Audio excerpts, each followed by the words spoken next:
ሰላም ጤና ይስጥልን ክቡራትና ክቡራን የአዲስ ምንጭ ቤተሰቦች እንዴት ውላችኋል? እንዴት አምሽታችኋል? በእያላችሁበት የከበረ ሰላምታችን ይድረሳችሁ። ዕለቱ የካቲት 11 ቀን 2018 ነው። አሁን የደረሱንን ሰበር መረጃዎችና የዕለቱን አበይ ዜናዎች ቀጥሎ እናቀርብላችኋለን።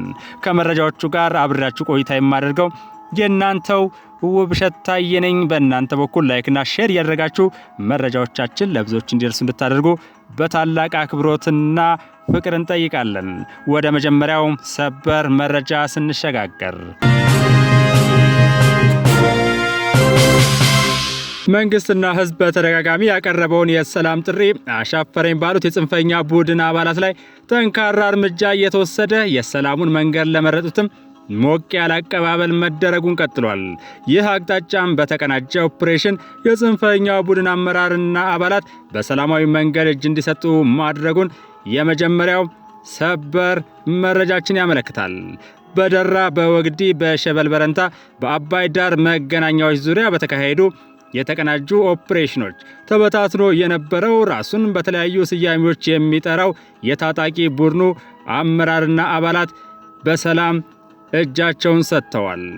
የስድስተኛ እዝ አዛዥ ሜጀር ጀነራል ብርሃኑ ጥላሁንን ጨምሮ የወረዳው የሥራ ኃላፊዎች፣ የሰራዊቱ ከፍተኛ አመራሮች፣ የሃይማኖት አባቶች፣ የሀገር ሽማግሌዎችና የአካባቢው ማህበረሰብ በመገኘት ለነዚህ እጃቸውን በሰላም ለሰጡት ሞቅ ያለ አቀባበል አድርጎላቸዋል።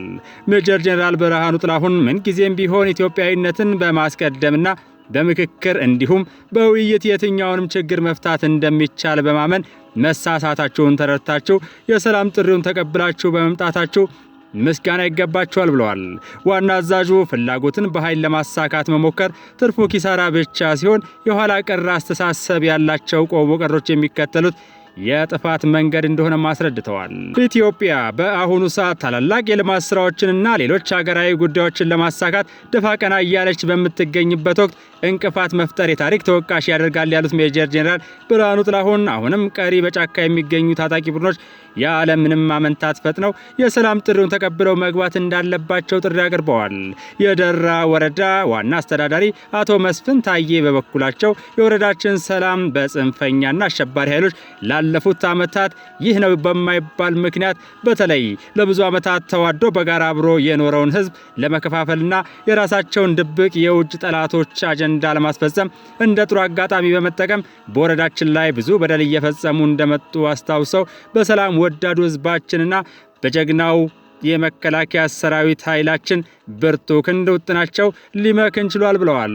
በደራ ወረዳ ቀጠና ታጥቆ ሲንቀሳቀስ የነበረው የጽንፈኛው ቡድን ራሱን የምኒልክ እዝ የበላይ ፍቃዱ ክፍለ ጦር ብሎ የሚጠራው ዋና አስተባባሪ በየነግዛው ትግሉ ከመነሻው ይህ ነው የሚባል ዓላማ የሌለው መሆኑን ገልጾ ለ3 ዓመታት የህዝብን ስቃይ ከማብዛቶች የሚያስገኝለት አንድም ጥቅም እንደሌለ ተረድተን የሰላም ጥሪውን ተቀላቅለናል ብሏል።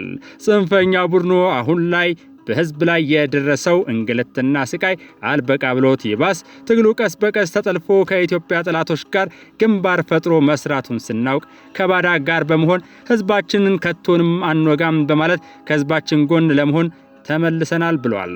ሌላኛው አቶ በቀለ አበጀ ከ3 ዓመታት በፊት በደራ ወረዳ ውስጥ ባይት ቀበሌ ሚሊሻ ሆኖ ሲያገለግል የነበረ በኋላም በጽንፈኛ ቡድኑ ፕሮፓጋንዳ ተታሎ የተሰጠውን የህዝብና የመንግስት ኃላፊነት ወደ ጎን ትቶ እስከ አሁን በህዝብ ላይ ባደረሰው የክህደት ተግባር በመጸጸት 64 ግብረ አበሮችን ጨምሮ አስተባብሮ ከነሙሉ ትጥቃቸው ይዞ እንደገባ ተናግሯል። የስድስተኛ እዝ አዘዞ ክፍለ ጦር በኦሮሚያ ክልል ሰሜን ሸዋ ዞን ደራ ወረዳ የጥፋት ሴራውን ለማሳካት ሲንቀሳቀስ በነበረው የጽንፈኛ ቡድን ላይ በወሰደው እርምጃ በርካቶች ሲመቱ የቡድን አባላትና የጦር መሳሪያ እንዲሁም ተተኳሽ በቁጥጥር ስር መዋሉን አስመልክቶ በትላንትናው ዕለት መዘገባችንም ይታወሳል። ወደ ሁለተኛው መረጃችን ስንሸጋገር የአማራ ክልል ከፍተኛ የሥራ ኃላፊዎች፣ የምስራቅ እዝ ከፍተኛ የሰራዊት መሪዎችና የክልልና የዞን የጸጥታ መሪዎች በዛሬው ዕለት በወቅታዊ የጸጥታ ሁኔታ በባህር ዳር ከተማ የመከሩ ሲሆን የምስራቅ እዝ ዋና አዛዥ የሆኑት ሌተና ጄኔራል መሐመድ ተሰማ ባደረግነው የተቀናጀ ስምሪት በጽንፈኛው ላይ ከፍተኛ ምቶችን አሳርፈንበታል ማለታቸውን ከመከላከያ ያገኘነው መረጃ አመልክቷል።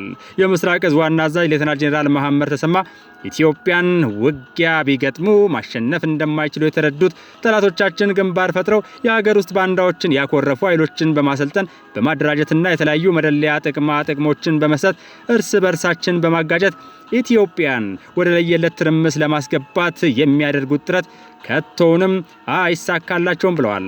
በጸጥታ ግብረ ኃይሉ እቅድ መሰረት ባደረግነው የተቀናጀ ስምሪት በጽንፈኛው ላይ ከፍተኛ ምቶችን አሳርፈንበታል ነው ያሉት። ጽንፈኛው የተኩስ አቅሙን ተነጥቋል፣ የሎጂስቲክ ድጋፉንም አድርቀነዋል ብለዋል።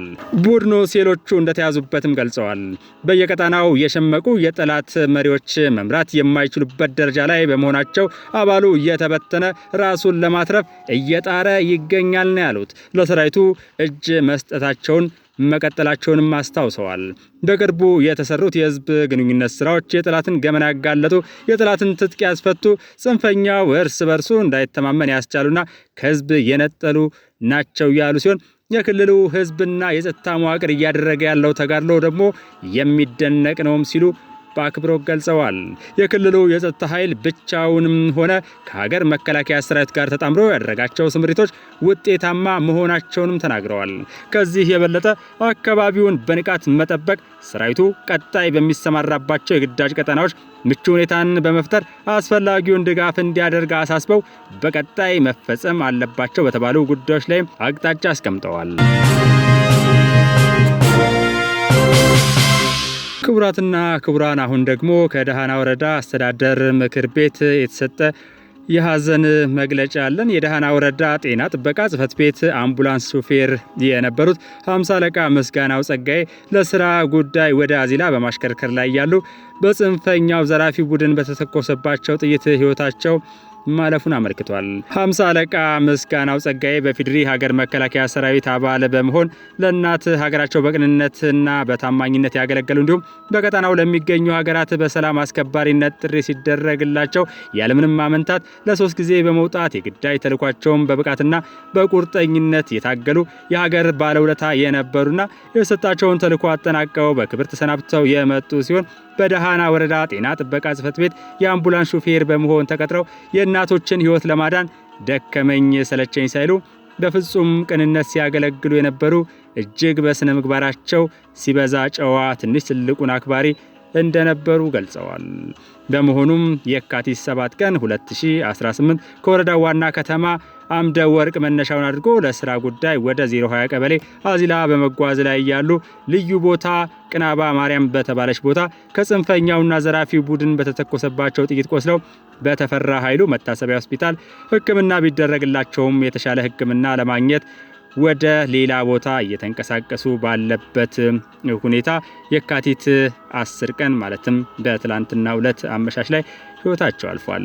በመጨረሻም የደሃና ወረዳ አስተዳደር ምክር ቤት የተሰማውን ጥልቅ ሐዘን እየገለጸ ለቤተሰቡና ለወዳጅ ዘመዶቹ መጽናናትን እንመኛለን ብለዋል። ለዕለቱ አበይት ዜናነት የመረጥነው ደግሞ የኬንያ የፓርላማ አባሉ ሀገራቸው ኬንያ ለኢትዮጵያ ካሏት ወደቦች አንዱን መስጠት እንዳለባት ገልጸዋል። እኒህ የፓርላማ አባል ኢትዮጵያ በታሪክ ዘመኗ ቅኝ ተገዝታ የማታውቅ ሀገር መሆኗን ከጠቆሙ በኋላ ይህ ደግሞ ነጻነት ምን ማለት እንደሆነ እንዲያውቁ ያደርጋል። በሌላ በኩል እኛ በርካታ ወደቦች አሉን፣ በተለይም በደቡብ ሱዳን ኮሪደር ያለውን ለሙ ወደብ ለኢትዮጵያ መስጠት ይገባናል፣ ይህም እኛንም ተጠቃሚ የሚያደርግ ነው ብለዋል። ቀጥሎ ያለው የቪዲዮ ማስረጃ ይሄንኑ ያሳያል። የተከበሩ አፈ ጉባኤ፣ ኢትዮጵያ በታሪክ ዘመኗ ቅኝ ተገዝታ የማታውቅ ሀገር ናት። ስለዚህ ነጻነት ምን እንደሆነ ያውቃሉ። እንደ ኬንያ ሌላ መጨመር የምፈልገው እኛ ወደቦች አሉም፣ በደቡብ ሱዳን ኮሪደር ያለው ላሙ ወደብ። ክቡር አፈ ጉባኤ፣ ያ ወደብ 130 ሚሊዮን ሕዝብ ላላት ኢትዮጵያ ሊሰጥ ይገባል። ምክንያቱም ያ ወደብ ለኢትዮጵያ ሕዝብ አገልግሎት እንዲሰጥ ማበርከት አለብን።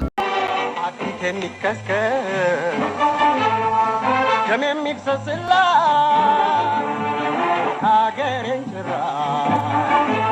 አይደፍራትም ጠላት የሚከስከስ የሚዘፍላት ሀገሬን ጭራ አይደፍራትም ጠላት